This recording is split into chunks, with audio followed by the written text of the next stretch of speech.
Syed ke kuah? Awak ke bertanya ni tak ada. Mana Lah pulangnya dari sawah agaknya itu agaknya. Om Syed. Kenyaklah sebentar. Uyang ke bertanya. Bapa dek berpakaian canda Ustaz Uyang Dari mana Uyang ko? Uyang balik pesantren kilat Om. Dan pe masujid tena. Oh, begitu tu. Apa nak kau bertanya ke? Iko Om.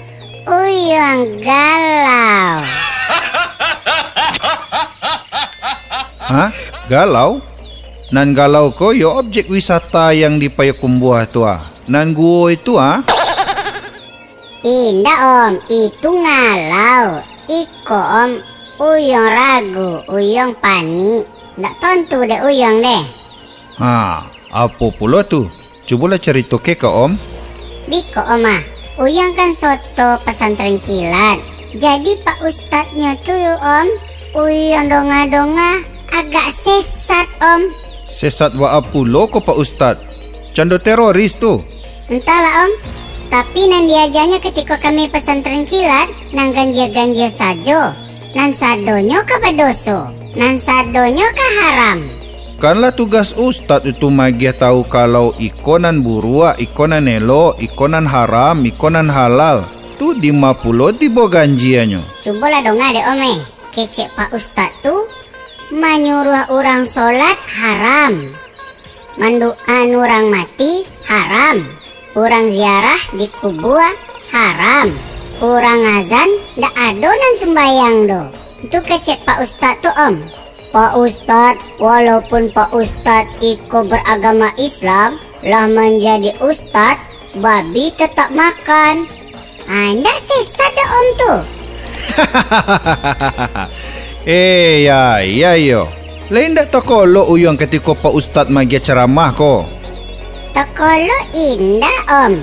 Tapi talayang aja sebentar sampai berkorot.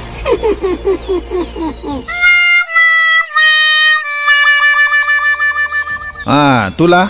Mulai dari kini kok kamu donga ceramah tu, ijan sampai tokolok pulo. Donga ke elok-elok. Jadi monte iko menyuruh orang solat tu haram kecek Pak Ustaz.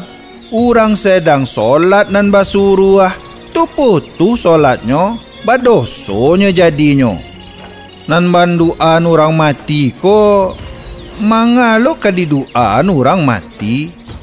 Nan elok-elok saja lah nan kadiduan orang, ko indak manduan orang mati. Itu ya badoso kecek Pak Ustaz. Tu nan orang ziarah di kubur itu haram pula. Mangalo ke di kubur orang pai ziarah tu, lah sajaleh tu nyopai manduan orang nan lah meninggal. Tu ke di kubur, tu yo haramnyo. Orang azan ndak sumbayang itu. Inyo sedang azan, baalanya ke sumbayang, setelah azannya sumbayang uyuang. Tu nan kecek Pak Ustaz tu. Kok ka ustaznyo kok kainda, kok beragama Islamnyo kok kainda. Ndak ada sangkut pawiknya jo Ustaz tu babi makan do. Kok litak perutnya makannya tu mak.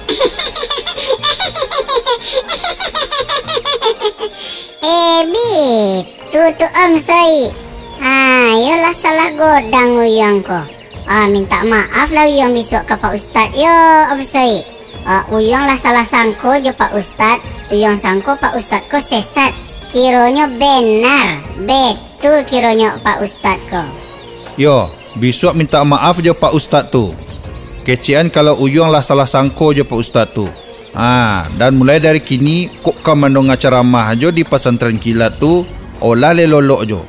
Donga ke elok-elok supaya Uyang indak salah faham. Lah, Om Syed kamu mencari minum kawa cek lu untuk ke dibawa ke sawah. Lah, Om pai lu. Assalamualaikum. Waalaikumsalam.